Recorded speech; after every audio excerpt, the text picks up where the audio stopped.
लोकांना कोणाला म्हणजे बाईला तर आठवतच असेल. हा, मग त्या टायमाला मी प्रचाराचा मुद्दा केला होता. आता ते बोलणं बरोबर नाही, पण तो निर्णय डोक्यात बसला होता. आणि सगळ्यात चांगली योजना मुरबाडची आपली झाली. राज्याचे आज खरं म्हणजे ते नाही आहेत, उपमुख्यमंत्री नाही, दादा अजितदादांनी एक फिल्ट्रेशन प्लॅन्ट बाहेरच्या देशातून आलं होतं आणि त्यांना ते एखाद्या योजनेला द्यायचं होतं आणि नेमकं ते कंपनी आली होती आणि मी त्या ठिकाणी दादांच्याकडे बैठकीला होतो. तर त्यांनी विचारलं, एमजेपीचे अधिकारी होते त्या सगळ्यांना, कुठली योजना पूर्ण होत आली. मी त्यांना सांगितलं, दादा माझी मुरबाडची योजना पूर्ण होते.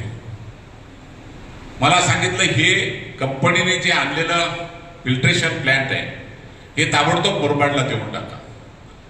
आपलं फिल्ट्रेशन प्लॅन्ट म्हणजे साहेब तुम्हाला काय माहिती आहे माहित नाही, हे महाराष्ट्रात कुठलंही एवढं चांगलं नाही, एवढं चांगलं पाणी आपल्या त्या फिल्ट्रेशन मधून आपल्याला मिळायला लागलं. आणि झालं, चांगल्या पद्धतीने झालं. आता थोडी थोडी कुठेशी लाईट गेली, थोडा कुठं काही झाला तर मला फोन येतात, साहेब काय करायचं, पाणीच नाही. अरे म्हणलं, एवढं वर्ष काढली तर 1-2 तास थांबा, 4 तास थांबा, पण थांबायला कोणी तयार नाही. आणि म्हणून तुम्हाला मी उदाहरण का सांगितलं मगाशी, काही एवढ्या वर्षापासून 100-125 वर्षाचा प्रश्न हा जर मार्गी लागत असेल तर 2 दिवस तहसीलदार भेटले नाही म्हणून लगेच तक्रार करत बसा. आम्ही 2 दिवस गेलो पण आम्हाला तहसीलदारच भेटले नाही. खरं म्हणजे तहसीलदारांना भेटण्याची आता सध्या आवश्यकता नाही, तुम्हाला फक्त कागदपत्र पूर्ण करण्याची जबाबदारी. हे उदाहरण तुम्हाला यासाठी दिलं की आपली मानसिकता आपण बदलली पाहिजे. आता महाराष्ट्रातली पहिली नगरपंचायत आहे का तिला स्वतःचा पाणी पुरवठा असलेली, बरोबर ना? अख्ख्या महाराष्ट्रात एकाही नगरपंचायतीला स्वतःचे पाणी पुरवठा नवीन कुठंच मंजूर झालेली. आपली एक पूर्ण होते नाही होते तर दुसरीचं काम सुरू झालं. पहिल्यांदा असं घडतंय. शहापूरला तुम्ही बाजूला जाऊन पाहा काय अवस्था आहे, कुठेही नाही. पुन्हा दुसरी योजना चालू झाली आणि ते पाणी आलं तर तुम्हाला कुठंच काही अडचण राहणार नाही भविष्यातल्या कितीही वर्षाची. त्याच्यानंतर आम्ही बागेश्वरीची माती काढायला घेतली. बागेश्वरीची माती काढायला घेतली आणि आमच्या पत्रकारांनी बातम्या सुरू केल्या, रॉयल्टी नाही, मातीची चोरी, बरोबर.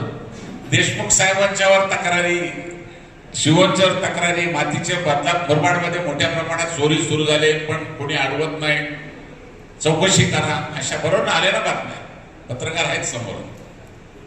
तुम्हाला एक सांगतो, त्याची परवानगी आम्ही घेतली होती. मी स्वतः होतो, जिल्हाधिकाऱ्यांना सांगितलं होतं का मला ते खोलीकरण करणं गरजेचं आहे, पाण्याचा साठा वाढवायचा. तुम्ही ज्याला लागेल माती त्याने घेऊन जाऊ द्या, रॉयल्टी घ्यायची नाही. हे कोणालाच माहित नव्हतं. तहसीलदार आम्ही सगळ्यांनी तो निर्णय घेतला आणि तुम्हाला सांगायला मला आनंद वाटेल, जवळजवळ 20 MLD पाणी वाढलं आपलं मुरबाड शहराचं. एवढ्या मोठ्या प्रमाणातली माती काढली का ती माती काढायला नगरपंचायतीला किमान 10 कोटी रुपये लागले असते, कमीत कमी 10 रुपये सुद्धा खर्च केला का? 10 रुपये पण खर्च नाही त्याच्यावर झाला. तहसीलदार, जिल्हाधिकारी आणि मी ज्याला पाहिजे त्याला माती दिली. आणि तुम्हाला सांगायला आनंद वाटेल, हा प्रस्ताव आम्ही दिला कोणाला? मुख्यमंत्र्यांना आणि जलसंपदा विभागाला.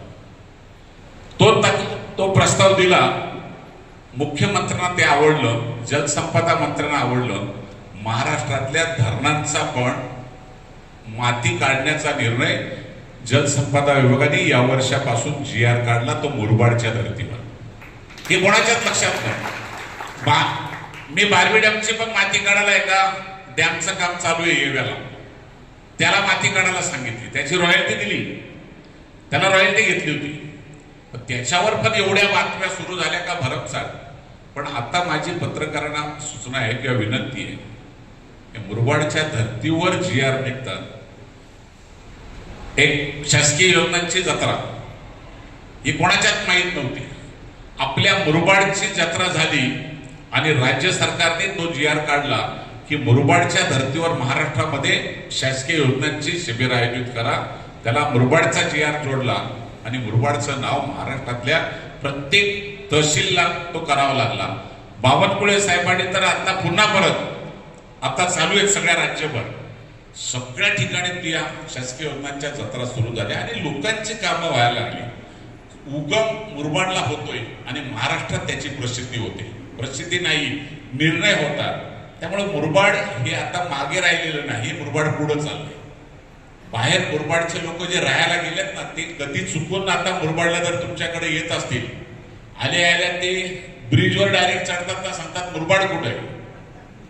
बऱ्याच जणांचे फोन येतात, आहो साहेब मुरबाड आमचा रस्ता चुकला का. त्यांना कळतच नाही हे काय झालंय. एवढा चांगला रस्ता यावर्षी रायत्याचा पूल बुडला नाही, धानिवलीचा पूल बुडला नाही, पण त्या बातम्या कधी पत्रकारांच्याकडून आल्याच नाही. पण दरवर्षी बुडला रे बुडला. काय धानिवलीच्या रस्त्याची अवस्था.